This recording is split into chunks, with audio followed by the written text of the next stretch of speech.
Good morning all friends. मेरे legal advice by Sheikh Javed Mohammad advocate channel पर आपका स्वागत है। फर्दर इन्वेस्टिगेशन की नई समय सीमा 90 दिवस क्या है? आज हम इसी मुख्य टॉपिक पर चर्चा करेंगे जो BNSS 2023 की धारा 193 की उपधारा 9 है। वैसे जो मुख्य धारा है इसकी 193, ये पुलिस अधिकारी के द्वारा जब इन्वेस्टिगेशन पूर्ण कर लिया जाता है तब चालान पेश किया जाता है कोर्ट के अंदर। चालान पेश कौन सी धारा में किया जाता है? 193 की उपधारा 3 के तहत। इसमें कुल 8 पॉइंट दिए गए हैं, जिन 8 पॉइंटों के तहत ये चालान पेश किया जाता है और वो पूरी रिपोर्ट कोर्ट में जज साहब के समक्ष पेश करता है। वो 8 पॉइंट क्या है, मैं उसमें से थोड़ी सी आपको जानकारी बता दूं। जैसे कि पक्षकारों के नाम, इत्तला का स्वरूप, मामले की परिस्थितियों से परिचित होने वाले व्यक्तियों के नाम, और क्या कोई अपराध किया गया प्रतीत होता है और यदि किया गया प्रतीत होता है तो किसके द्वारा, और क्या अभियुक्त गिरफ्तार कर लिया गया। ये सारी जानकारियां, एंट्रियां उसके अंदर होंगी। वो जो रिपोर्ट वो पेश करेंगे पुलिस अधिकारी, इन्वेस्टिगेशन ऑफिसर। क्या अभियुक्त अपने बंद पत्र पर या जमानत पर छोड़ दिया गया है? क्या अभियुक्त धारा 190 के दिन अभिरक्षा में भेजा जा चुका है? जहां अन्वेषण भारतीय न्याय संहिता 2023 की धारा 64, 65, 66, 67, 68, 70, 71 के अधीन किसी अपराध के संबंध में है, वहां क्या महिला की चिकित्सीय परीक्षा मतलब मेडिकल एग्जामिनेशन उसके साथ रिपोर्ट के साथ संलग्न की गई है क्या, ये भी उसमें उल्लेख करना होगा। और आखिर ये इलेक्ट्रॉनिक युक्ति की दशा में अभिक्रम का अनुक्रम तो ये बताया गया है। और यदि महिलाओं से संबंधित जो ऑफेंस होते हैं, जो धारा 64 से लेके 70 और 124 में बताए गए, तो 2 मास के अंतर उनका इन्वेस्टिगेशन पूरा करना होगा। लेकिन हम फर्दर इन्वेस्टिगेशन पे बात कर रहे हैं कि आखिर ये फर्दर इन्वेस्टिगेशन क्या है। फर्दर इन्वेस्टिगेशन को जो परिभाषित किया गया है धारा 139 की 9 में परिभाषित किया गया है। इसमें यह बताया गया है कि यदि पुलिस अधिकारी रिपोर्ट पेश कर भी देते हैं कोर्ट में, इन्वेस्टिगेशन पूरा हो गया, कोर्ट में चालान पेश कर दिया, और उसके बाद यदि उनको कोई अतिरिक्त गवाह और सबूत प्राप्त होते हैं तो वो सप्लीमेंट्री, जिसको कहते हैं कि पूरक चालान के रूप में, उसको कोर्ट में पेश कर सकते हैं।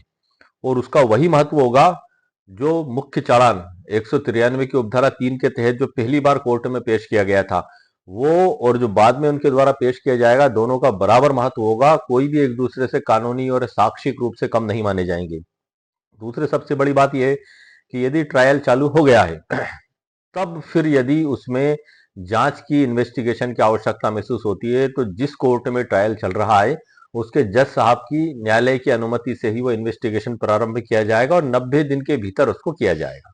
ये जो हमारा 90 दिन का जो कॉन्सेप्ट है वो इसमें स्पष्ट लिखा हुआ है लास्ट लाइन में, जो मैं आपको पढ़ के बता देता हूं sir. Provided that further investigation during the trial may be conduct with the permission of the court trying the case, and the same shall be completed within a period of 19 days which may be extend with the permission of the court।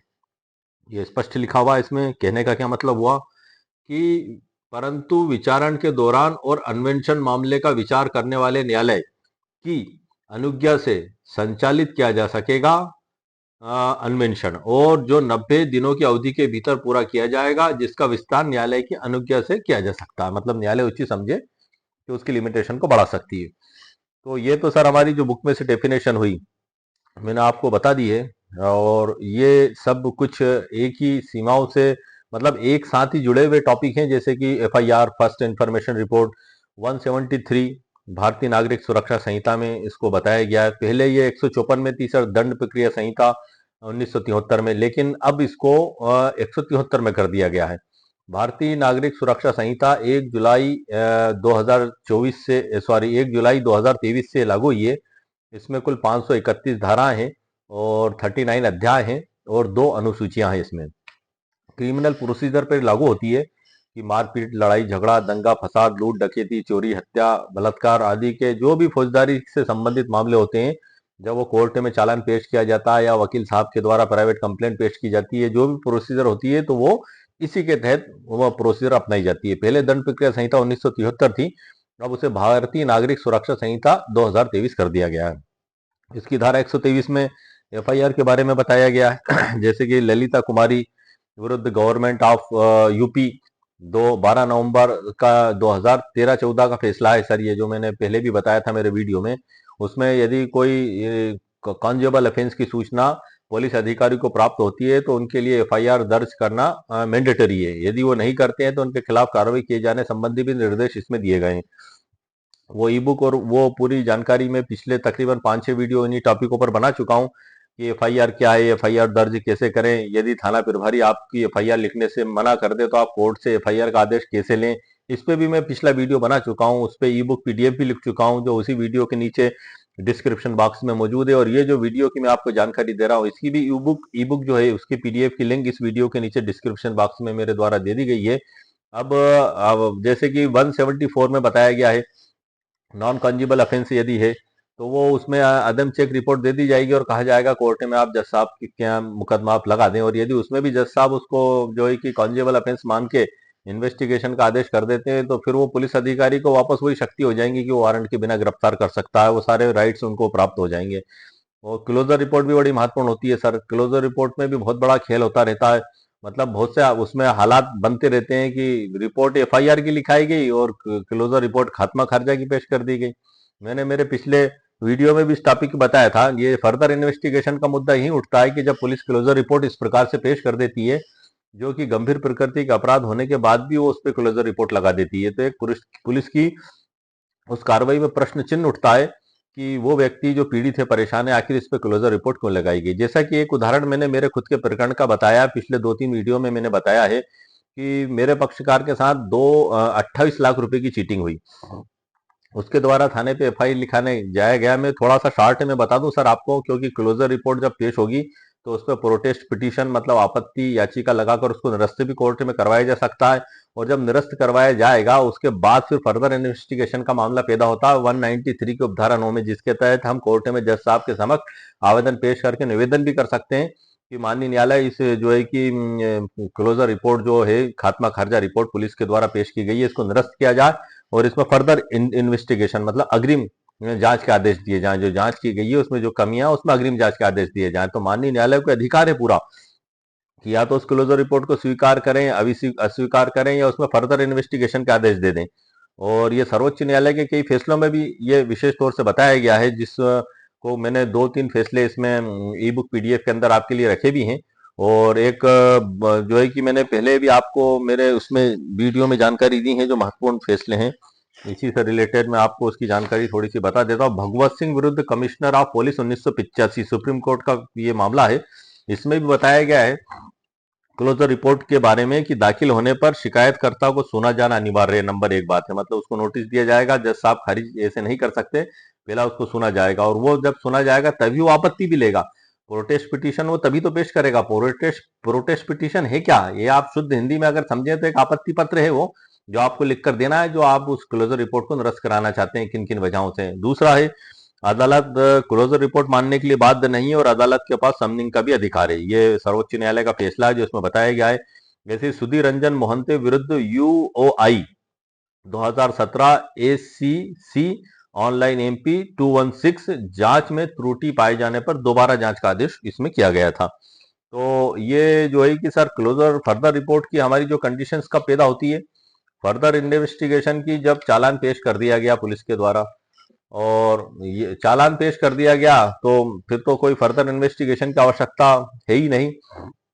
जब closure report पेश की जाती है तो 99% तभी ये प्रश्न उठता है। तो वहां भी माननीय न्यायालय को पूरे अधिकार है कि या तो वो खुद संज्ञान लें या फर्दर इन्वेस्टिगेशन की जांच करें, उस क्लोजर रिपोर्ट को निरस्त कर दें। माननीय न्यायालय को पूरे अधिकार दिए गए। तो अब इसमें 90 दिन की भी समय अवधि दे दी गई है और एक बार चालान यदि पेश कर दिया गया तो उसके बाद भी सप्लीमेंट्री जो चालान है उसको पेश करने का अधिकार पुलिस का बराबर रहता है। पुलिस का अधिकार समाप्त नहीं होता है।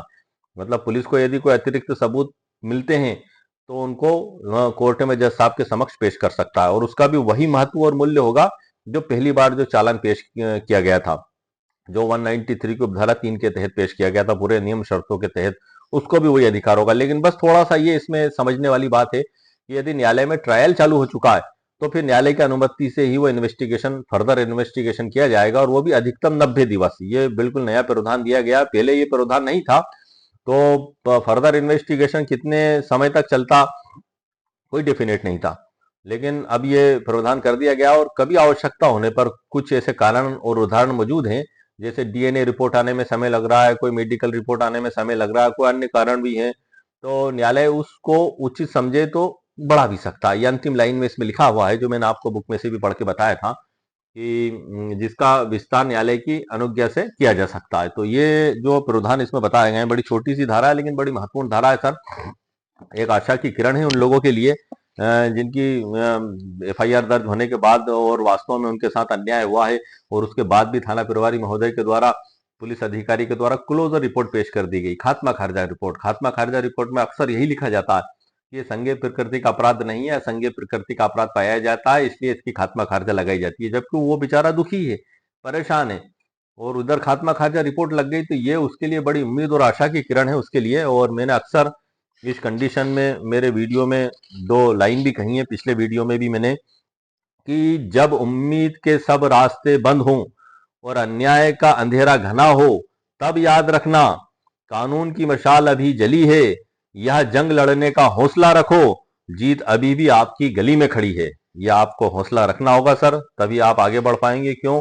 क्योंकि यदि आपने क्लोजर रिपोर्ट पर आपत्ति नहीं ली तो जज साहब उसको स्वीकार कर लेंगे, और स्वीकार करके सारा मामला खत्म हो जाएगा। आपका 28 लाख हो चाहे कितने लाख हो, सब डूब जाएंगे। और यदि आप उसकी जज साहब ने आपके आवेदन को अस्वीकार करा क्लोजर रिपोर्ट पे आपत्ति के, तो आप हाई कोर्ट में जा सकते हैं, आप सर्वोच्च न्यायालय में जा सकते हैं, और ऐसे हजारों फैसले मिल जाएंगे जिसमें हाई कोर्ट ने अधीनस्थ न्यायालय के फैसले को निरस्त कर दिया, या सर्वोच्च न्यायालय ने अधीनस्थ न्यायालय के तमाम फैसलों को, judicial magistrate first class, ADJ, DJ, high court, ये इन सबको निरस्त करने का भी राइट सर्वोच्च न्यायालय को है, और इंसाफ मिलता है। आपको लगे रहना पड़ेगा। मैं आपको ये बताने वाला था सबसे महत्वपूर्ण बात, कि एक प्रैक्टिकली उदाहरण सर मैं समझाने के लिए बता रहा हूँ। फर्दर इन्वेस्टिगेशन की कार्रवाई हमारे द्वारा भी हमारे पक्षकार की ओर से की गई है। मामला ये था कि 8,60,000 रुपए की कंपनी के नाम पे ठगी की गई, पैसा लिया गया, कंपनी के प्रभारी बनकर आए, एजेंट बनकर, और ये झांसा दिया गया, झूठ बोला गया कि यदि आप यहाँ पैसा लगाएंगे तो आपको इतने रुपए का मुनाफा हो जाएगा, और परिचय के आधार पे, और उन्होंने भरोसा करके 8,60,000 रुपए दे दिए। बाद में ना कोई मुनाफा दिया ना कोई पैसा दिया, और पैसे मांगने लगे तो ऊट पटांग बातें, लड़ाई झगड़ा और 25 धमकाने की तरीके की बातें होने लगी। ये मेरे पक्षकार से हटके दूसरे व्यक्ति की बात है। उन्होंने थाने में रिपोर्ट डाली, पुलिस ने एफआईआर दर्ज करी, और पुलिस ने एफआईआर दर्ज करने के बाद उस 8,60,000 की रिपोर्ट पर उस मुलजिम को गिरफ्तार करा, कोर्ट में पेश करा, जुडिशियल मजिस्ट्रेट ने उसकी जमानत को निरस्त किया, 10 दिन के लिए उसको जेल भेज दिया गया। इस 10 दिन के दरमियान उस मुलजिम की नकल अकल ठिकाने आ गई। उसने फौरन उसके गुर्गों से संपर्क किया, मिलने वाले रिश्तेदारों से, और मुलजिमों के घर भेजा और उनसे बातचीत की, और उनके 8,60,000 रुपए उनको लौटा दिए। तब उनके द्वारा जो फरियादी जिन्होंने रिपोर्ट लिखाई थी, एक शपथ पत्र लिख के दिया, जो है कि शपथ आयुक्त से तस्दीक करा कर कि हमारा इनसे राजीनामा हो गया है, अब हमारा कोई विवाद नहीं बचा, हमें हमारी राशि प्राप्त हो गई है, इनकी जमानत पर हमें कोई आपत्ति नहीं। वो डॉक्यूमेंट्स उन्होंने कोर्ट में एडीजी साहब के जमानत के आवेदन के साथ लगाया, तब कहीं जाके जज साहब ने उनकी जमानत को मंजूर किया। यह कौन सी रिपोर्ट थी सर? 8,60,000 रुपए की। आप ध्यान से सुनिएगा, ये क्लोजर रिपोर्ट से भी संबंधित है, फर्दर इन्वेस्टिगेशन से भी संबंधित है, और पुलिस के इन्वेस्टिगेशन से भी संबंधित है 193 से भी। ये बड़ा ही महत्वपूर्ण, मैं एक एग्जांपल दे रहा हूं आपको। तो ये हो गया 8,60,000 का। उनको उनके पैसे प्राप्त हो गए, वो घर चले गए, और वो केस में उन्होंने शपथ पत्र दे दिया। अब इसके 10 दिन बाद मेरे पक्षकार की एफआईआर दर्ज हुई 28 लाख रुपए की। वो भी काफी जद्दोजहद के बाद दर्ज हुई। जितनी आसानी से वो जो 8,60,000 की पुलिस के द्वारा दर्ज कर ली गई थी, उतनी आसानी से दर्ज नहीं हुई। काफी शिकायतें की ऊपर पक्षकारों के द्वारा, और उसके बाद फिर कहीं जाके उसकी रिपोर्ट को दर्ज किया गया। अब जब रिपोर्ट को दर्ज कर लिया गया, अब रिपोर्ट को दर्ज करने के बाद जो है कि इन्वेस्टिगेशन प्रारंभ किया गया। ये 28 लाख का मामला है सर। पहले वाला मामला जो था ये 28 लाख का है। पहले वाले मामले में रिपोर्ट दर्ज की, और 10 दिन के अंदर ही उस मुलजिम को गिरफ्तार करके लाए और कोर्ट में पेश करके जेल भेज दिया। अब आप समझ सकते हैं पुलिस का कार्य करने का तरीका। और यहाँ 1 साल तक इन्वेस्टिगेशन चला। 28 लाख की लिखा जो है कि धोखा करा उस मुलजिम ने, और उसके बाद भी पुलिस ने अंत में क्लोजर रिपोर्ट कोर्ट में पेश कर दी, जबकि अपराध का तरीका, अपराध की शैली सब एक थी। और यही मुलजिम मेरे उस पक्षकार में भी मुलजिम था, जो 8,60,000 रुपए की जो धोखाधड़ी में जो मुलजिम था, वही मुलजिम मेरे पक्षकार के साथ उसी ने धोखा किया था। उसके साथ और भी थे, इनका एक गिरोह था ठगी और धोखाधड़ी करने का। उसमें से कुछ लोग पता नहीं कैसे बच गए थे, उनकी जो भी ज्ञान गुनतारे थे, लेकिन ये एक चपेट में आ गया था। और ये व्यक्ति 8,60,000 में भी मुलजिम था, और ये मेरे पक्षकार का 28 लाख रुपए का भी मुलजिम था, जिसमें एफआईआर दर्ज हुई थी। और एक रिपोर्ट और लिखाई गई थी 2,37,500 की, जो लिख के दी गई थी थाने पे। और थाना प्रभारी महोदय से और आईओ से भी निवेदन किया गया था कि साहब यही वो मुलजिम उनका भी है जिस 2,37,000 रुपए उनसे भी लिए, कंपनी का नाम लेकर के आप निवेश कर देंगे तो आपको इतना मुनाफा होगा, और हम आप हमें जानते हैं, यहीं के रहने वाले हैं, हमारी सारी चल अचल संपत्ति भी यही है, हम धोखा नहीं करेंगे, यदि आपको मुनाफा नहीं होता है तो हम जमानतदार हैं, आप तो पैसे हमसे ले लेना। तो व्यक्ति कभी कभी भरोसा कर लेता है, वैसा भरोसे का जमाना खत्म हो चुका है सर। तो 3 उसके ऊपर रिपोर्टें हो गई सर। अब जब पुलिस के सामने जो 28 लाख रुपए की जिनके साथ धोखाधड़ी हुई थी, उन्होंने उस 8,60,000 रुपए का कोर्ट से रिकॉर्ड भी निकाल कर पेश कर दिया, जिसमें जमानत उसकी हुई थी, वो शपथ पत्र और वो जो है कि चालान, एफआईआर, सब उस कोर्ट में सर्टिफाइड कॉपी निकाल के और थाना प्रभारी महोदय को दे दिया। हालांकि थाना प्रभारी महोदय ये बात जानते थे, वो भले ही मंडी चौकी का मतलब वो एक दूसरी जगह का मामला था और ये दूसरी जगह का मामला था। मुश्किल से दोनों थानों के बीच में 2-1 किलोमीटर की 3 किलोमीटर की दूरी थी, लेकिन मुलजिम की कोर्ट दोनों की एक ही थी, तो उनको पूरी जानकारी थी। लेकिन उसके बाद भी फरियादी के द्वारा उन डॉक्यूमेंट्स को पेश किया गया, एफआईआर और कोर्ट की आदेश पत्रिका, ये सभी पेश किए गए। और साथ ही वो जो 2,37,500 रुपए की जो लिखा पड़ी जो रिपोर्ट थी, वो तो ऑलरेडी थाने में दर्ज थी। तीनों की जानकारी थाना प्रभारी महोदय और इन्वेस्टिगेशन ऑफिसर को थी, रिकॉर्ड में डॉक्यूमेंट्स भी थे। उसके बाद भी सर, उसके बाद भी खात्मा खारिजा रिपोर्ट पेश कर दी गई। 28 लाख रुपए की लिखा पड़ी कि इसका सीधा सीधा फायदा मुलजिम को ही मिला और किसी को नहीं मिला। वो मुलजिम चाहते भी यही थे, वो एड़ी चोटी का जोर लगा रहे थे कि रिपोर्ट कैसे भी खारिज हो जाए। क्यों? क्योंकि उनको मालूम था कि अगर हमारी गिरफ्तारी हो गई तो हमारी जमानत नहीं होगी, क्योंकि पहला 1 दिन 10 दिन जेल में रह के आ चुका था और 8,60,000 रुपए उसे देना पड़े। उनके मन में यही विचार था कि यदि हमारी जमानत, यदि हमें गिरफ्तार कर लिया गया तो हमें भी पूरे 30,37,500 रुपए इनको देना पड़ेंगे, उसके बाद ही हमारी जमानत होगी। तो वो तमाम उनके जो थाम ज्ञान गुंतारे सब लगाने में लगे हुए थे, और वो इसी कोशिश में थे, और अंत में उनकी कोशिश कहीं ना कहीं सफल हो ही गई। अब वो कैसे हुई, क्या हुई, ये तो नहीं पता, लेकिन वो जो चाहते थे हुआ वही, और उस खात्मा खारिजा रिपोर्ट से फायदा उन्हीं को मिला। जबकि अपराध एक था सर, एक ही शैली का अपराध था, 3 लोगों के साथ किया गया था। एक व्यक्ति उसमें मुलजिम था, उसके गिरोह के सदस्य भी थे, सभी लोग थे। और ये 28 लाख का तो ऑनलाइन ट्रांजैक्शन मौजूद था सर, आरटीजीएस के जरिए बैंक फॉर्म भर के किए थे। ये ट्रांजैक्शन तो कभी मिटता ही नहीं है। आप बैंक में जाके देख लेंगे, उस बैंक से उस बैंक से उस बैंक और उस बैंक से उस बैंक में गया, आपको हमेशा रिकॉर्ड मिल जाएगा। यदि पुलिस उसमें जांच का मन बना लेती तो वो 28 लाख रुपए भी जब्त करके उसको फरियादी को मिल जाते हैं। जिस तरीके से वो 8,60,000 रुपए उनको प्राप्त हुए थे, पुलिस ये सब कुछ जानती थी, लेकिन उसके बाद भी खात्मा खारिजा रिपोर्ट दे दी गई। तो उसमें फिर हमारे पास क्या उपाय उपलब्ध होगा सर? हमारे पास में उपाय उपलब्ध होगा उस पर प्रोटेस्ट याचिका दाखिल करना, उस पर आपत्ति लेना, और 193 की उपधारा 9 के तहत जज साहब से निवेदन करना है कि सर इसमें फर्दर इन्वेस्टिगेशन आप किया जाए और इस खात्मा खारिजा रिपोर्ट को निरस्त किया जाए, और इन्वेस्टिगेशन किसी और पुलिस अधिकारी से करवाया जाए। हमारा ट्रस्ट नहीं है ये सही जो है कि इन्वेस्टिगेशन नहीं कर रहा है, और माननीय न्यायालय को भी अधिकार है कि वो खुद भी संज्ञान लेकर नोटिस जारी कर सकता है।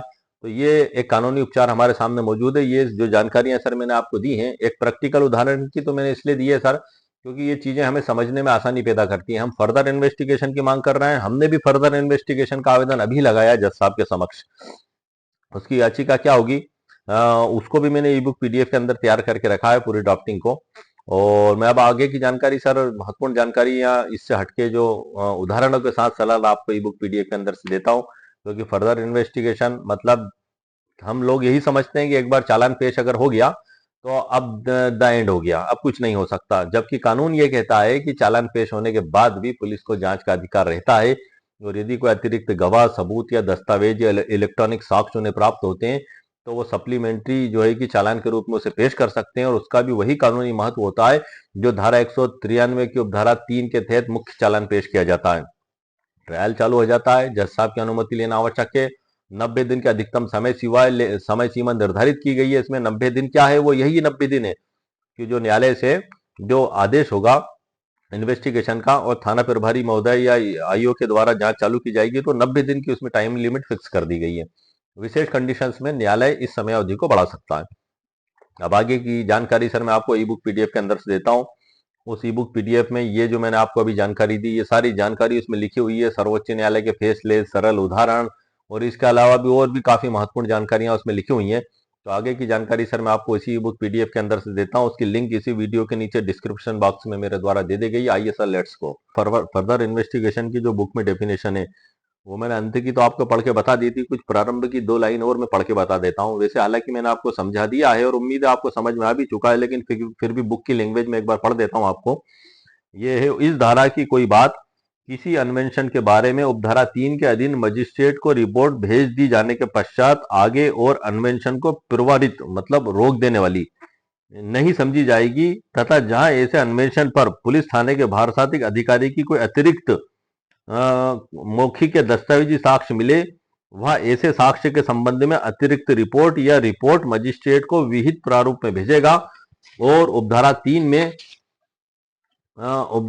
से उपधारा 8 तक के उपबंध ऐसी रिपोर्ट या रिपोर्टों के बारे में जहां तक हो सके ऐसे लागू होंगे जैसे वो उपधारा 3 के अधीन भेजे गई रिपोर्ट के संबंध में लागू होते हैं। ये इसकी मुख्य डेफिनेशन है।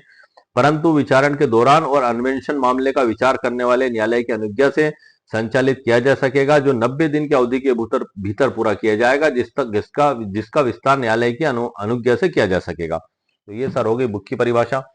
वही परिभाषा जो मैंने आपको समझाई थी, इसी को सरल उदाहरणों के साथ मैंने ई बुक में तैयार किया। आप देख रहे हैं कंप्यूटर स्क्रीन पर, चार्जशीट के बाद जांच BNSS 193 की उपधारा 9 फर्दर इन्वेस्टिगेशन की 90 दिन की नई सीमा। ये वीडियो का टाइटल है सर। इसमें डिस्क्लेमर भी है, प्रस्तावना भी है और अध्याय भी है। कुल 10 अध्याय में इसको बांटा गया है। अब हम पहले मुद्दे की बात पे आ जाते हैं, उसके बाद सर ई बुक पीडीएफ से मैं परिचित करा दूंगा। आप ध्यान से देख भी लीजिएगा। ये ई बुक पीडीएफ के अंदर से जानकारी देने का मेरा मकसद भी यही रहता है कि आप इसमें देख लें, समझ लें, सुन लें कि इसमें आखिर लिखा क्या है। क्योंकि यदि आप डायरेक्ट इसको खरीदने जाएंगे तो वहां पे सिर्फ डिस्क्रिप्शन दिखाई देगा और 199 रुपीज के जब आप भुगतान कर देंगे तभी आपकी ईमेल पर डाउनलोड के रूप में भेजी जाएगी। और जैसी डाउनलोड पर क्लिक करेंगे तो आपके मोबाइल या कंप्यूटर या जो भी आपका है उस पर डाउनलोड हो जाएगी, वहां पर आप इसको पढ़ सकते हैं। लेकिन वहां पे आप जब खरीदने जाएंगे तो वहां पे ये अंदर की जानकारी नहीं दिखाई जाएगी, सिर्फ डिस्क्रिप्शन आपको बताया जाएगा। मैं वीडियो के अंदर इसलिए बताता हूँ कि खरीदने से पहले आप मेरा वीडियो को सुन लें, देख लें, समझ लें और ये आपके लिए यदि लगता है कि उपयोगी है तभी आप इसको खरीदें। शुरुआत मुख्य मुद्दे की बात से, चार्जशीट के बाद जो BNSS की धारा 193 की उपधारा 9 है, फर्दर इन्वेस्टिगेशन मतलब अग्रिम जांच, न्यू इन्वेस्टिगेशन नहीं सर, अग्रिम जांच 90 दिन की सीमा इसमें बताई गई है। और क्या सवाल ये उठता है सर हमारे सामने, क्योंकि ये बड़ा महत्वपूर्ण सवाल है और जो हर वकील, चाहे पुलिस अधिकारी हो, चाहे एक आम व्यक्ति हो, सबके लिए बड़ा महत्वपूर्ण सवाल है कि हर आदमी के मन में ये सवाल उठता है कि क्या पुलिस, जिसको हम चार्जशीट कहते हैं, उसको हम चालान भी कहते हैं, दाखिल होने के बाद भी किसी मामले की जांच जारी रख सकती है? जनरल सवाल तो ये आता है, लेकिन जो जनरल क्वेश्चन आता है वो 9 में ही आता है। हर आदमी यही समझता है कि एक बार चालान पेश हो गया, अब दी एंड हो गया, अब कोई जांच नहीं होगी, अब जो जज साहब फैसला दे देंगे वही होगा। लेकिन 193 की धारा 9 में ये प्रावधान दिए गए फर्दर इन्वेस्टिगेशन के कि उसके बाद भी अधिकार बना रहता है। हम आगे बढ़ते हैं। पुरानी CRPC में प्रावधान था, लेकिन नई भारतीय नागरिक सुरक्षा संहिता 2023 की धारा 193 में इसे और भी स्पष्ट और सशक्त और समयबद्ध बना दिया गया है। आज हम समझेंगे कि फर्दर इन्वेस्टिगेशन क्या है, पुलिस इसे कब और कैसे इस्तेमाल करती है। इसमें जो मूल सिद्धांत हैं सर, हम 3 मूल सिद्धांतों को देख लेते हैं पहले, जिसमें नंबर 1 है अधिकार की निरंतरता। यह धारा स्पष्ट करती है कि मुख्य चार्जशीट जो धारा 193 की उपधारा 9 में भेजी जाती है, 193 की उपधारा 3 में दाखिल होने के बाद भी पुलिस का आगे और अन्वेषण, जिसे हम फर्दर इन्वेस्टिगेशन कहते हैं, करने का अधिकार समाप्त नहीं होता। तो ये तो हो गया अधिकार की निरंतरता। दूसरा हम देखते हैं उद्देश्य इसका। इसका उद्देश्य केवल एक है, सत्य की खोज, सत्य की खोज, सत्य की खोज। और ये उद्देश्य पूरा होना चाहिए। ऐसा नहीं हो कि असत्य की जीत हो जाए और खात्मा खारिजा रिपोर्ट कोर्ट में पेश हो जाए, असल मुलजिम तड़पता रहे। तभी तो सारे फिर कानूनी उपचारों का उपाय लेने के लिए वकील के पास जाता है और वकील साहब फिर सारे हथियार इस्तेमाल करते हैं खात्मा खारिजा रिपोर्ट को निरस्त कराने के लिए। 193 की उपधारा नो के तहत फर्दर इन्वेस्टिगेशन का और भी जो उपचार उपलब्ध है सभी का इस्तेमाल किया जाता है। फिर वो कोर्ट फिर देखता भी है और अंत में जीत सत्य की होती है। हम आगे बढ़ते हैं। इसका उद्देश्य सत्य की खोज। यदि कोई नया महत्वपूर्ण साक्ष्य छूट गया हो तो उसे न्यायिक रिकॉर्ड में लाना जरूरी है। तीसरा है इसमें पूरक चालान, जिसको हम सप्लीमेंट्री रिपोर्ट भी कहते हैं। यदि जांच के दौरान पुलिस को कोई अतिरिक्त मौखिक या दस्तावेजी साक्ष्य मिलता है तो वह एक पूरक चालान तैयार करके मजिस्ट्रेट को भेजेगी। यह पूरक चालान मुख्य चार्जशीट जितना ही वैध माना जाएगा। ये एक स्थिति होगी। इसको हम सरल उदाहरण से समझ लेते हैं। सर, अभी तक हमने सरल उदाहरण नहीं देखे हैं। इससे क्या है कि चीजें हमें आसानी से समझ में आ जाती हैं। इसका एक उदाहरण देखते हैं कि राहुल पर चोरी का आरोप है। पुलिस ने शुरुआती सबूतों के आधार पर चार्जशीट दाखिल कर दी, जो भी उनके पास जांच में उनको मिला नया साक्ष्य। चार्जशीट दाखिल होने के 2 महीने बाद पुलिस को एक टूटी हुई हार्ड डिस्क को रिकवर करती है पुलिस। फॉरेंसिक जांच में उस हार्ड डिस्क के एक डिवाइस में एक रिकॉर्डिंग मिलती है जिसमें राहुल का सहयोगी अपराध कबूल करता हुआ दिख रहा है, सुनाई दे रहा है। कार्रवाई क्या हुई सर? एक नया साक्ष्य मिल गया। अब धारा 193 की उपधारा 9 का उपयोग करेगी। वह इस वॉइस रिकॉर्डिंग को फॉरेंसिक रिपोर्ट को संलग्न करके अदालत में एक पूरक चालान, जिसको हम सप्लीमेंट्री चार्जशीट कहते हैं, के रूप में पेश करेगी। परिणाम क्या होगा? अदालत इस नए चालान को स्वीकार करेगी और न्यायिक प्रक्रिया में शामिल करेगी। यह सर हमारा एक एग्जाम्पल हो गया। दूसरा देखते हैं हम फैसला विनय त्यागी विरुद्ध इरशाद अली का एक मामला है। इसमें कोर्ट ने स्पष्ट किया सर्वोच्च न्यायालय के फैसले में कि पुलिस का आगे जांच करने का अधिकार वैधानिक है। यह अधिकार इतना महत्वपूर्ण है कि कोई भी मजिस्ट्रेट पुलिस को नए साक्ष्य मिलने पर जांच करने से रोक नहीं सकता। महत्व इस फैसले ने धारा 193 की उपधारा 9 और सीआरपीसी की धारा 173 की उपधारा 8, 173 की उपधारा 8 पुरानी जो थी दंड प्रक्रिया संहिता 1973 में, वो यही थी 173 की उपधारा 8, और वर्तमान में उसको 193 की उपधारा 9 कर दिया गया है। बात बता दूं कि कानून बने हैं एक लाचार मजलूम व्यक्ति जिसके साथ नाइंसाफी हुई है उसको इंसाफ देने के लिए, और इसका मुख्य उद्देश्य यही है कि उसको इंसाफ मिले और रक्षक रक्षा की बना रहे, वो भक्षक ना बने। क्योंकि यदि रक्षक ही भक्षक बन गया तब तो उसको जितना नुकसान होगा वो सिर्फ एक ऊपर वाला ही बचा सकता है, और फिर भक्षक जो बना है वो भी कोई सुकून में नहीं रह पाता है। सर, आपने देखा होगा इस पृथ्वी पे कई हजारों उदाहरण आपने देखे होंगे कि कभी बेईमानी करने वाले, धोखा करने वाले लोगों के कभी जीवन में चैन नहीं मिलता है, और उनको प्रकृति ऊपर वाला कहीं ना कहीं दंड जरूर देता है। वो कानून का उद्देश्य भी सत्य की खोज करना है कि जिसके साथ गलत हुआ है तो उन अपराधियों को सजा दी जाए। हम आगे बढ़ते हैं इसमें कि एफआईआर के तुरंत बाद होने वाली शुरुआती जांच इन्वेस्टिगेशन को 90 दिन में पूरा करने की कोई सामान्य समय सीमा धारा 193 में नहीं दी गई है। अब हम थोड़ा सा इस पे भी डिस्कस कर लेते हैं कि जो 193 जो धारा है BNSS 2023 की, उसमें कहीं भी चालान 90 दिन में पेश किया जाएगा ये नहीं दिया गया है, लेकिन पूरक चालान 90 दिन के अंदर दिया जाएगा जांच करके, ये जरूर लिखा हुआ है। 2 मास के अंदर महिलाओं से संबंधित पास्को एक्ट से संबंधित जो अपराध है उनका 2 महीने के अंदर चालान पेश कर दिया जाएगा। यदि चालान पेश करने के बाद सप्लीमेंट्री या फर्दर इन्वेस्टिगेशन का आदेश होने के बाद जो सप्लीमेंट्री चालान पेश किया जाता है उसके लिए भी 90 दिन दी गई है, लेकिन उसके लिए निर्धारित नहीं की गई है। ये मैंने पूरा बुक में पढ़ा, वो बुक में पढ़ने के बाद मैंने देखा तो मैंने पाया कि इस टॉपिक का भी फोकस मैं इस वीडियो में बता दूं, इसलिए मैंने इसमें लिखा हुआ है ये बुक PDF के अंदर। इसमें बताया गया है कि आगे की जांच पर समय सीमा और धारा 193(9) वह यह प्रावधान है कि जिसकी आप बात कर रहे हैं 90 दिन की समय सीमा BNSS की धारा 193 की उपधारा 9 के परंतु में प्रोविजो में दी गई है, लेकिन यह पूरी जांच पर नहीं बल्कि आगे की जांच पर लागू होती है। आगे की जांच मतलब क्या होता है सर? Further investigation. इसको हम देख लेते हैं, चार्ट के रूप में समझ लेते हैं। धारा 193 की उपधारा 9 का परंतु प्रोविजो है, BNSS में प्रावधान है। क्या यह FIR के बाद की जांच है? नहीं, ये चालान पेश होने के बाद की जांच है, फर्दर इन्वेस्टिगेशन। दूसरा है प्रावधान का पार्ट, बशर्ते कि मुकदमे के दौरान आगे की जांच अदालत की अनुमति से की जा सकती हो और इसे 90 दिनों की अवधि के भीतर पूरा किया जाना चाहिए, जिसे अदालत की अनुमति से बढ़ाया जा सकता है। ये काय में बताया गया, BNSS में प्रावधान दिए गए।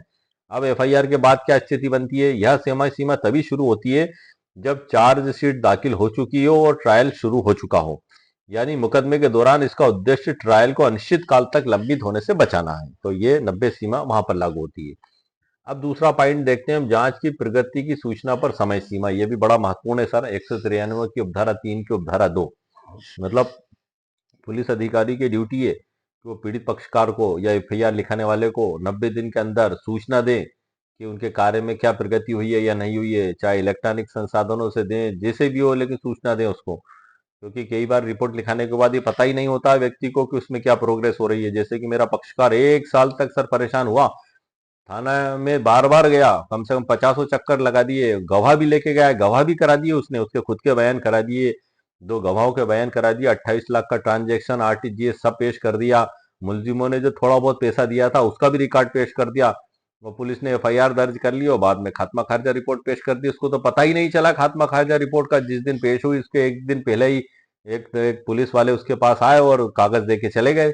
वो बेचारा तो परेशानी हो गया, मतलब उसका तो टेंशन का ही ठिकाना नहीं रहा कि मेरे तो 28 लाख रुपए ही खा गए। क्यों? क्योंकि वो मेवा जो 8,60,000 रुपए की जो चीटिंग की थी, वो एफआईआर दर्ज होने के बाद मुलजिमों के होश ठिकाने आ गए थे। उन्हें मालूम था कि इसमें हमें 7 साल या उससे ऊपर की भी सजा हो सकती है, और उन्होंने फौरन पैसे लौटा दिए।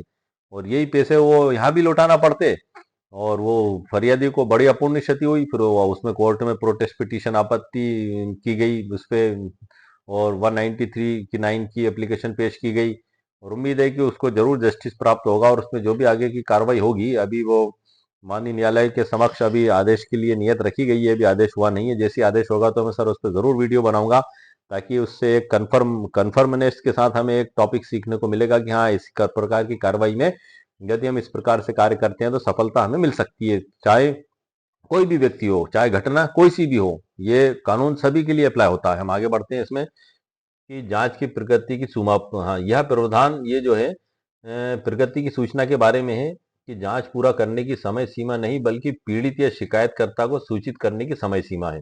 धारा 193 की उपधारा 9 बीएनएसएस 2023 में प्रावधान है।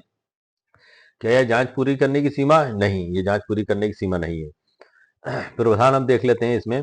पुलिस अधिकारी 90 दिनों की अवधि के भीतर जांच की प्रगति के विषय में सूचना देने वाले या पीड़ित को सूचित करेगा। ठीक है सर। 193 की उपधारा 3 की उपधारा 2 में। और क्या यह जांच पूरी करने की सीमा है? नहीं, यह समय सीमा जांच पूरी करने की नहीं है। जांच पूरी करने के लिए नहीं है, बल्कि जांच शुरू होने के 90 दिन के भीतर पीड़ित को यह बताने के लिए है कि जांच कहां तक पहुंची है। यह पारदर्शिता बढ़ाने के लिए एक नया प्रावधान बीएनएसएस 2023 में किया गया है। आगे बढ़ते हैं इसमें। अगला पॉइंट, एफआईआर के बाद की सामान्य जांच पर क्या कानून है, हम ये भी समझ लेते हैं। एफआईआर दर्ज होगी इसके बाद क्या होगा। एफआईआर दर्ज होने के बाद होने वाली सामान्य जो हम जिसको हम प्रारंभिक जांच कहते हैं, वो बीएनएसएस की धारा 193 की उपधारा 1 के तहत कवर किया जाता है, जहां कोई विशिष्ट सामान्य समय सीमा नहीं दी गई है। इसमें धारा 193 की उपधारा 1 में प्रावधान है, इस अध्याय के अधीन की गई प्रत्येक जांच अनावश्यक विलंब के, विदाउट अननेसेसरी डिले के पूरी की जाएगी। विदाउट अननेसेसरी डिले के, बस एक युक्त समय के भीतर, मतलब ज्यादा डिले भी नहीं होना है उसमें। और ये इसमें लिखा हुआ है। अद्वितीय अपवाद, अपवाद भी है सर। अद्वितीय अपवाद कहाँ है, मैं इसको हाईलाइट कर देता हूँ। 2 मंथ का है ये, और ये केवल यौन अपराधों में, सेक्सुअल अफेंस और पास्को अधिनियम के तहत गंभीर अपराधों के मामले में जांच को मामला दर्ज होने की तारीख से 2 मास 2 मंथ के भीतर पूरा करना अनिवार्य है। यहाँ समय सीमा बना दी गई है। सारांश देख लेते हैं हम। आम मामलों की शुरुआती जांच एफआईआर के बाद केवल अनावश्यक विलंब के बिना पूरी होनी चाहिए, कोई निश्चित 90 दिन नहीं है। यौन अपराधों की शुरुआत जांच 60 दिन 2 मास के भीतर पूरी होनी चाहिए। आगे की जांच ट्रायल के दौरान 90 दिन के भीतर पूरी होनी चाहिए। तो ये हमारे सामने स्थिति होगी सर स्पष्ट। आज के वीडियो के टॉपिक पे मैंने आपको मुकम्मल कानूनी जानकारी प्रदान कर दी है। अब मैं आपको सर्वोच्च न्यायालय के कुछ फैसले बता देता हूँ, दो, जैसे कि रामलाल नारंग वगैरह बनाम दिल्ली राज्य प्रशासन 10 जनवरी 1979 का है। फर्दर इन्वेस्टिगेशन, ये अब तो कानून में लागू कर ही दिया गया है, लेकिन उस समय ये अधिनियम लागू होने से पहले ये मामले तब भी उठते थे, लोगों के सामने ये हालात तब भी आते थे। तब सर्वोच्च न्यायालय के द्वारा गाइडलाइनें दी गई थी, वो यही गाइडलाइन दी गई थी, यही दिशा निर्देश दिए गए थे, जो अंत में नए कानून के रूप में हमारे सामने आ चुके हैं। क्या दिए गए थे मैं आपको बताता हूँ। जैसा कि हमने पहले देखा, ये फैसला पढ़ रहा हूं सर मैं आपको। दंड प्रक्रिया संहिता 1898, उस समय सीआरपीसी चलती थी। ऐसा कोई प्रावधान नहीं था जो स्पष्ट रूप से या आवश्यक निहितार्थ मजिस्ट्रेट द्वारा मामले का संज्ञान लिए जाने के बाद पुलिस को आगे की जांच करने के अधिकार पर रोक लगाता हो। मतलब ऐसा कोई प्रावधान नहीं है जो रोक लगाता हो जांच करने का चालान पेश होने के बाद। ना तो धारा 173 और ना ही धारा 190 हमें यह मानने के लिए प्रेरित करती है कि मजिस्ट्रेट द्वारा अपराध का संज्ञान लेने से पुलिस की आगे की जांच करने की शक्ति समाप्त हो गई थी। अभ्यास सुविधा की जांच करने की शक्ति समाप्त, अभ्यास सुविधा और अधिकार की अधिकता ने नए तथ्यों को खोज पर बार बार जांच की अनुमति दी। हमारे विचार में इस बात के बावजूद कि एक मजिस्ट्रेट ने 1898 संहिता की धारा 173 के तहत प्रस्तुत पुलिस रिपोर्ट पर अपराध का संज्ञान लिया था, आगे की जांच करने का पुलिस का अधिकार समाप्त नहीं हुआ था। और जब भी नई जानकारी सामने आई तो पुलिस इस अधिकार का आवश्यकता अनुसार प्रयोग कर सकती थी जहां पुलिस आगे की जांच करना चाहती थी। मतलब फर्दर इन्वेस्टिगेशन के बारे में सर्वोच्च न्यायालय ने निर्णयों में उस समय भी बताया था। ये एक महत्वपूर्ण फैसला है जो मैंने आपको बताया है। इसी प्रकार से आगे हम देखते हैं एक और फैसला जो मैंने इसमें लिखा है वह है भगवत सिंह बनाम पुलिस आयुक्त 1995 का। एक बड़ा लैंडमार्क जजमेंट है सर। इसके बारे में भी मैं बता देता हूँ क्योंकि फर्दर इन्वेस्टिगेशन की आवश्यकता कहाँ पड़ती है सर, जहां कुछ ना कुछ कमी रह जाती है उस कमी को दूर करने के लिए और क्लोजर रिपोर्ट पेश कर दी गई, वास्तव में मामला कॉन्जेबल ऑफेंस ही है, तब ये हमें जजमेंट बड़ा काम का जजमेंट है। भगवत सिंह बनाम पुलिस आयुक्त 1985 का ऐतिहासिक फैसला जो मैंने वीडियो के बीच में ही आपको बताया था कि उसको सूचना दी जाएगी, वो आपत्ति भी कर सकता है, उसको सुना भी जाएगा। माननीय न्यायालय उस क्लोजर रिपोर्ट खात्मा खारिजा को निरस्त भी कर सकते हैं और संज्ञान लेकर समन भी जारी कर सकते हैं। 210 भारतीय नागरिक सुरक्षा संहिता 2023 की धारा 210 में जज साहब को संज्ञान का अधिकार दिया गया है। या तो कोई वकील साहब परिवाद पत्र पेश करते हैं या चालान पेश किया जाता है जैसे, या उनको खुद को नॉलेज में आता है तो वो उनको संज्ञान लेने का अधिकार होता है। हम आगे बढ़ते हैं सर। इसमें फैसले के बारे में मैंने आपको जानकारी दे दी है, इसकी पूरी डिटेल इसमें लिखी हुई है। और इससे अगला पॉइंट है हमारा 5वां, सबसे बड़ा बदलाव ट्रायल में 90 दिन की नई सीमा। अब बात करते हैं ये जो नए परंतु किसमें जोड़ा गया है, बड़े नए और बदलाव की जो उपधारा 193 के परंतु प्रोविजो में है। पुरानी व्यवस्था में पहले ट्रायल शुरू होने के बाद भी पुलिस जांच कर सकती थी लेकिन समय सीमा तय नहीं थी। नई व्यवस्था कहती है कि यदि मामला विचारण ट्रायल के चरण में पहुंच चुका है तो पुलिस अधिकारी को आगे की जांच शुरू करने से पहले न्यायालय की कोर्ट की स्पष्ट अनुमति लेना होगी और नई समय सीमा कोर्ट से अनुमति मिलने के बाद पुलिस को आगे की जांच 90 दिनों की अवधि के भीतर पूरी करनी होगी। 90 दिन की यह समय सीमा जांच में अनुशासन लाती है, कोर्ट और आरोपी दोनों को अनिश्चितकालीन जांच से बचाती है। हाँ, कोर्ट के विवेक पर इससे बढ़ाया जा सकता है। निष्कर्ष और कॉल टू एक्शन, ये छठा पॉइंट है हमारा, आखिरी पॉइंट है सर हमारा। अगर हम संक्षेप में कहें तो बीएनएसएस की धारा 193 की उपधारा 9 सत्य की खोज के लिए पुलिस को लचीलापन देती है लेकिन 90 दिन की समय सीमा और न्यायिक अनुमति की शर्त लगाकर जवाबदेही भी ये सुनिश्चित कर देती है। और ये इसमें आते हैं सर, फिर हम इसमें आगे बीएनएसएस की धारा 193, इसमें ई बुक में सर जो आगे लिखा हुआ है 193, ये इसमें इसकी पूरी उपधाराओं को मैंने लिख दिया है जो बुक में है वो की वही मैंने इसमें टाइप की हुई है और इनकी सरल व्याख्या फिर मेरे द्वारा सर आगे की गई है पूरी 193 की। तो इस पे जो मैं नेक्स्ट वीडियो सर लेके आऊँगा कि आखिर इसमें, वैसे तो मैंने आपको जानकारी दे ही दी है इसके अंदर, लेकिन स्पेशल वीडियो में लाऊंगा। और लेकिन मैंने इस ई बुक के अंदर उस सारी जानकारी को मेरे द्वारा लिख दिया गया है और उसकी सरल व्याख्या भी मेरे द्वारा की गई है। और ये जो अध्याय है सर इनसे मैं आपको परिचित करा देता हूँ। डिस्क्लेमर है, इसमें प्रस्तावना है। और अध्याय 1 में है कानून, कानूनी नींव और परिचय, चार्जशीट क्या है, ये सारी जानकारी इसमें। अध्याय 2 में है आगे की जांच, फर्दर इन्वेस्टिगेशन का अर्थ क्या है, ये इसमें पूरा अध्याय 2 में बताया गया। अध्याय 3 में है बीएनएसएस 193 की धारा 9 की 193 की धारा 9 की 90 दिन की नई सीमा के बारे में पूरी जानकारी दी गई है। अध्याय 4 में पूरक चार्जशीट, जिसे सप्लीमेंट्री चार्जशीट भी कहते हैं, उसके बारे में बताया गया है। अध्याय 5 में न्यायालय की भूमिका और न्यायिक निगरानी के बारे में बताया गया है। अध्याय 6 में लैंडमार्क जजमेंट और कानूनी मिसालें। अध्याय 7 में संबंधित कानून और धाराएं। अध्याय 8 में आम आदमी के लिए सवाल और जवाब और 9 में प्रक्रियात्मक चुनौतियां, समाधान और अध्याय 10 में निष्कर्ष और त्वरित न्याय का भविष्य। ये इसका पूरा अध्याय है। और इसमें ये जो आप देख रहे हैं ये सारी जानकारी तो मैंने आपको दे दी है, ये पूरी डिटेल इसमें लिखी हुई है। और ये यहाँ पे ये सरल व्याख्या है सर इसकी। विशेष अपराधों के लिए अन्वेषण की विशिष्ट समय सीमा, पूरी डिटेल सर इसमें लिखी हुई है। आप देख रहे हैं पूरी ई बुक। ये इसकी लिंक में ये फैसला भी एक और है सर इसमें, विनय त्यागी बनाम इरशाद अली दीपक अमन का है। और ये दूसरा फैसला भी है, इसमें मैंने फैसले की डिटेल और सरल व्याख्या भी मैंने इसमें की है। तो आज के सर वीडियो में हमारा जो वीडियो था फर्दर इन्वेस्टिगेशन और 90 दिन की समय सीमा क्या है, उस पे मैंने मुकम्मल सर आपको कानूनी जानकारी प्रदान कर दी है। और हमारा BNSS 2023 से रिलेटेड ये हमारा वीडियो है। अक्सर ये समस्या कई लोगों के साथ में हो सकती है। संपूर्ण भारत पर लागू है सर BNSS 2023।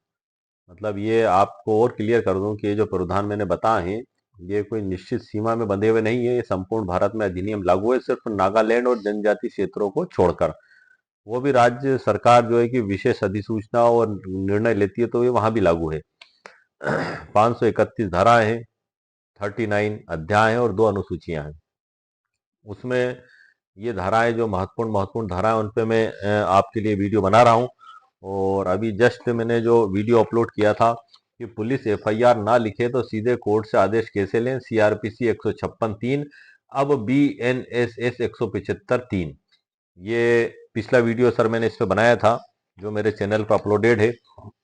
उससे पहले जो मैंने वीडियो बनाया था कि क्या FIR के बाद पुलिस क्लोजर रिपोर्ट दे सकती है, जब गवाह सबूत मौजूद हो तो क्या करना चाहिए। एक बड़ा महत्वपूर्ण सवाल है सर कि हमारे पास दस्तावेज भी हैं, गवाह भी है, सब कुछ है, मामला संज्ञेय प्रकृति का, उसके बाद भी इन्वेस्टिगेशन अधिकारी जो है कि क्लोजर रिपोर्ट पेश कर रहे हैं, खात्मा खारिज रिपोर्ट पेश कर रहे हैं, कोई अपराध ही नहीं हुआ। तो जबकि अपराध हुआ है। और अब मैंने तो एक आपके सामने इतना जबरदस्त उदाहरण बताया कि एक व्यक्ति के द्वारा 3 लोगों के साथ अपराध किया गया। शैली एक, तरीका एक, कंपनी के प्रभारी बन के आए, चीटिंग और धोखाधड़ी की गई। पुलिस को सिर्फ एक ही व्यक्ति में संज्ञेय दिखा, 2 में नहीं दिखा।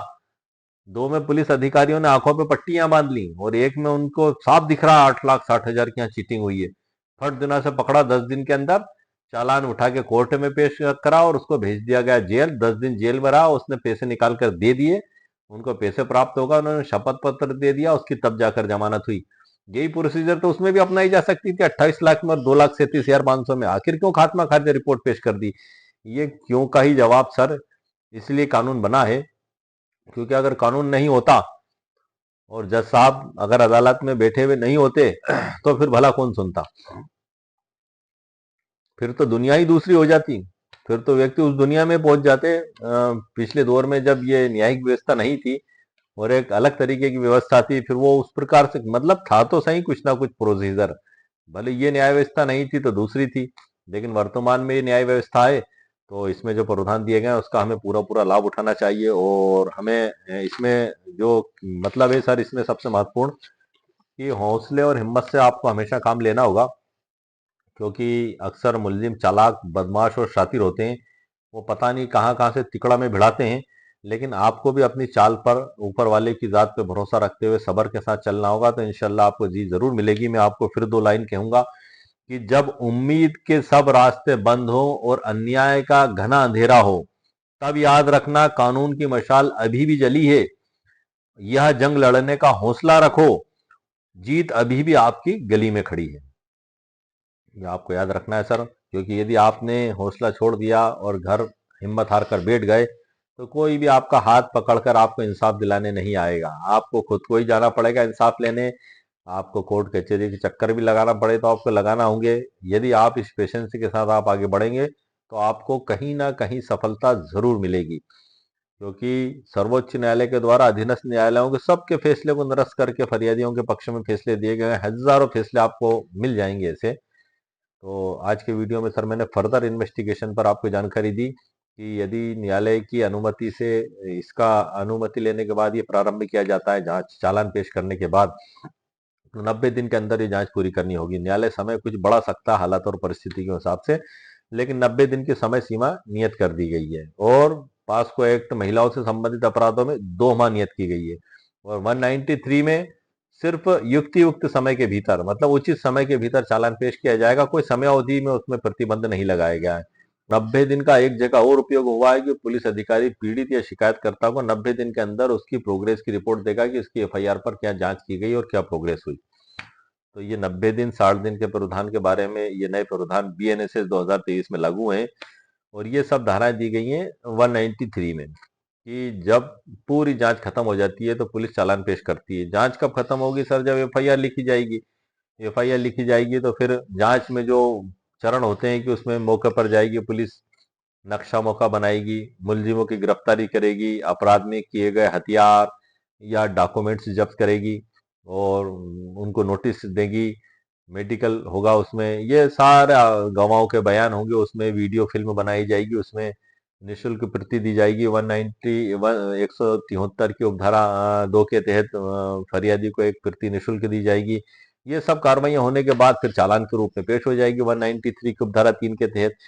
उस तो उसके बाद भी फर्दर इन्वेस्टिगेशन का आदेश किया जा सकता है। पुलिस को अधिकार है और यदि कोई पक्ष पीड़ित है और उसके साथ नाइंसाफी हुई है और खात्मा खारिजा रिपोर्ट पेश कर दी गई है तो पिटीशन रिपोर्ट पेश की जाएगी, पिटीशन का आवेदन पेश किया जाएगा। कैसे होगा, क्या होगा, किस प्रकार से होगा, इस पे मैं सर स्पेशल डिटेल में वीडियो बना चुका हूँ। 1 घंटे 35 मिनट का वीडियो मेरे चैनल पर अपलोडेड है। उसमें मैंने बड़ी बारीकी से सरल उदाहरणों के साथ उसमें समझाया भी और जानकारी भी दी है और एक और वीडियो बनाया जो तकरीबन 1 घंटे 6 मिनट का है।